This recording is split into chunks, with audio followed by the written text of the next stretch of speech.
ఓం శివాయ విష్ణురూపాయ శివరూపాయ విష్ణవే నమః. నారాయణాయ విద్మహే వాసుదేవాయ ధీమహి తన్నో విష్ణు ప్రచోదయాత్. దేవతలకు రాక్షసులకు సముద్రమథనంలో అమృతం లభిస్తుంది. ఆ అమృతాన్ని శ్రీ మహావిష్ణువు దేవతలకు పంచి మోహిని రూపంలోనే రథం ఎక్కి తిరిగి వస్తుండగా ఉభయ గోదావరుల మధ్య అంటే వశిష్ఠ గౌతమి మధ్య ప్రాంతానికి వచ్చేసరికి ఆ రథచక్రానికి ఉండేటువంటి శీల అంటే ఇరుసు రాలిపోవటం జరుగుతుంది. ఎందువల్ల ఈ ఇరుసు రాలిపోయింది అని శ్రీ మహావిష్ణువు వెనక్కి తిరిగి చూసేసరికి శివుడు జగన్మోహిని మీద అభిమానంతో మోహంతో ఆయన వెనకాల రావటం జరుగుతోంది. అప్పుడు శ్రీ మహావిష్ణువు తన నిజస్వరూపాన్ని చూపించి ముందు పురుష రూపంతో వెనుక స్త్రీ రూపంతో జగన్మోహిని కేశవస్వామిగా అవతరించడం జరిగింది. అప్పుడు శివుడు అక్కడే శ్రీ ఉమాకమండలేశ్వర స్వామిగా ఆ జగన్మోహిని కేశవస్వామి ఆలయానికి ఎదురుగుండానే ఆయన కూడా అవతరించడం జరిగింది. ఇది అత్యద్భుతమైనటువంటి శివకేశవ క్షేత్రంగా ప్రసిద్ధి చెందింది. రథం యొక్క శీల రాలిపట్టం వల్ల రాలిగా మారింది. కాలక్రమేణా దాంట్లో మార్పులు జరిగి ర్యాలీ గ్రామంగా మారింది. ఈ గ్రామాన్ని పూర్వం రత్నాపురం అనేటువంటి పేరుతో పిలువబడేది. ఇప్పుడు ప్రస్తుతం దీన్ని ర్యాలీగా పిలుస్తున్నారు. ఇదే ర్యాలీలో వెలిసినటువంటి జగన్మోహిని కేశవస్వామి వారి తాలూకా మూర్తి. ముందు పురుష స్వరూపం ఉంటుంది, వెనుక స్త్రీ స్వరూపం కనిపిస్తుంది. సాలగ్రామ శిల, స్వయంభూ ఏకశిల, స్వామికి కిరీటం, మకర కుండలాలు, కర్ణపత్రాలు, కౌస్తుభ మణిహారాలు, జపమాల, యజ్ఞోపవీతం, నాభిస్థానం, ఉత్తరీయం, శంఖం, చక్ర, గద పట్టుకున్నటువంటి హస్తాలు, ఉంగరాలు, గోళ్ళు, గోళ్ళ యొక్క నైపుణ్యత, అభయహస్తం, హస్తరేఖలు, అలాగే భార్యలు శ్రీదేవి, భూదేవి, రుక్మిణీ సత్యభామలు వింజామరాలు వీస్తున్నట్లుగా గరుత్మంతుల వారు స్వామికి సేవ చేస్తున్నట్టుగా కనిపిస్తుంది. విష్ణు పాదోద్భవ గంగ అని విష్ణు పాదాల నుంచి గంగ పుట్టినది అని శాస్త్రంలో చెప్పబడి ఉన్నది. ఆ నిదర్శనంగా స్వామివారి రెండు పాదాల నడుమ చిన్న గంగాదేవి విగ్రహం పద్మాసనం వేసుకొని నమస్కారం చేసుకున్నట్టుగా మనకు కనిపిస్తూ ఉంటుంది. ఆ గంగాదేవి విగ్రహం నుండి గంగ నిరంతరం స్వేద బిందువుల వలె మనకి స్రవిస్తూ కనిపిస్తూ ఉంటుంది. పరమ భాగవతోత్తములు పాదసేవ చేసుకుంటున్నారు.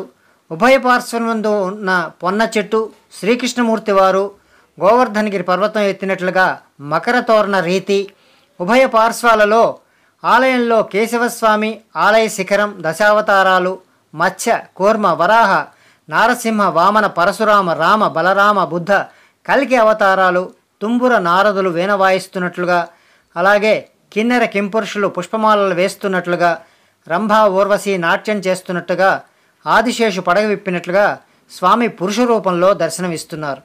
అలాగే వెనుక వైపు స్త్రీ రూపంలో కూడా స్వామివారు దర్శనమిస్తారు. ఈ స్త్రీ రూపంలో శిఖ చుట్టుకొని ఉన్నట్లుగా శిఖ, చామంతి పుష్పం కనిపిస్తుంది. అలాగే కురులు, వాటి నైపుణ్యత, దండకడియాలు, కచ్చా పోసినట్టుగా చీరకట్టు, పద్మినీ జాతి స్త్రీ కుడికాలి తొడ మీద పుట్టుమచ్చ తెల్లగా పొడవుగా కూడా మనకు కనిపిస్తుంది. అలాగే కాళ్ళ కడియాలు, అందెలు, పట్టీలతో మోహిని రూపంతో శ్రీ మహావిష్ణువు ఇక్కడ అవతరించడం జరిగింది. ఇంతటి మహాద్భుతమైనటువంటి క్షేత్రాన్ని ప్రతి ఒక్కరూ దర్శించుకొని స్వామివారికి సేవ చేసుకొని తరించండి. ఈ క్షేత్రంలో అత్యంత ప్రాధాన్యమైనటువంటిది శ్రవణ నక్షత్ర మాస కళ్యాణం జరుగుతూ ఉంటుంది. ఈ మాస కళ్యాణం చేయించుకునేటువంటి భక్తులు ఎవరైనా సరే వివాహం, సంతానం, విద్య, ఉద్యోగం, బదిలీ, పదోన్నతి, ఆరోగ్యం, వ్యవసాయం, వ్యాపారం మొదలగు కోరికల నిమిత్తం ప్రతి నెల స్వామివారి జన్మ నక్షత్రమైనటువంటి శ్రవణ నక్షత్రం రోజున మాస కళ్యాణాన్ని అత్యంత వైభవంగా నిర్వహించుతున్నారు ఇక్కడ. ఈ కళ్యాణంలో మీరు పాల్గొని భక్తులు గనక తమ గోత్రనామాదులతో ఇక్కడ స్వామివారికి పూజలు, అభిషేకాలు నిర్వహించుకున్నట్లయితే పై చెప్పినటువంటి కోరికలన్నీ తీరి వారికి అన్ని శుభాలు కలుగుతాయని స్థల పురాణం చెబుతున్నది. కాబట్టి భక్తులు తప్పనిసరిగా ర్యాలీ క్షేత్రాన్ని సందర్శించండి. ఇంతటి విశేషమైనటువంటి స్త్రీ పురుష రూపం కలిగినటువంటి జగన్మోహిని కేశవస్వామిని దర్శించుకొని మీరు వారి తాలూకా ఆశీస్సులు పొందండి అని సవినయంగా మనవి చేస్తున్నాం. అలాగే సనాతన ధర్మాన్ని కూడా పరిరక్షించేటువంటి ఒక బాధ్యత హిందువులం అనేటువంటి ప్రతి ఒక్కరూ కూడా తీసుకోవాల్సిన అవసరం ఉంది. దీనికి వీలుగా మా డైలీ తెలుగు వీడియోస్ ఒక సూచన చేస్తున్నది. ఆ సూచన ఏమిటంటే, మీరు ప్రతీ నెల ఒక కొత్త దేవాలయాన్ని సందర్శించండి. మీరు ప్రతిరోజు కానీ ప్రతి వారంలో ఒకరోజు కానీ అనేక దేవాలయాల్లో గుళ్ళకి వెళ్తుంటారు, పూజలు చేయించుకుంటుంటారు. అలాగే స్వామివార్ల అమ్మవార్ల ఆశీస్సులు కూడా తీసుకుంటూ ఉంటారు. అలాగే ప్రతి నెల కూడా గుర్తుంచుకొని మీ కుటుంబ సభ్యులు అందరితో కూడా మీరు ఇంతకుముందు చూడనటువంటి ఒక దేవాలయానికి వెళ్ళండి. అక్కడ మీరు పూజలు శాస్త్రోక్తంగా చేయించుకోండి. అలాగే దేవాలయ అభివృద్ధికి హుండీలో కూడా మీకు తోచినంత యథాశక్తిగా ద్రవ్యాన్ని కానీ వస్తువులను కానీ సమర్పించండి.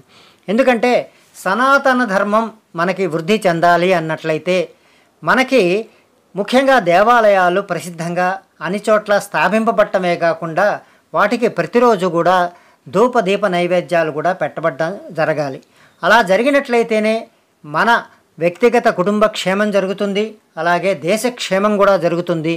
భారతదేశంలో సనాతన ధర్మం కూడా అభివృద్ధి చెందుతుంది. కాబట్టి ఈ విషయాన్ని భక్తులందరూ గమనించి ప్రతి నెల కూడా ఏదో ఇంతకుముందు దర్శించినటువంటి ఒక గుడికి వెళ్ళి మీరు పూజలు చేయించుకోవాల్సిందిగా మనవి. స్వస్తి.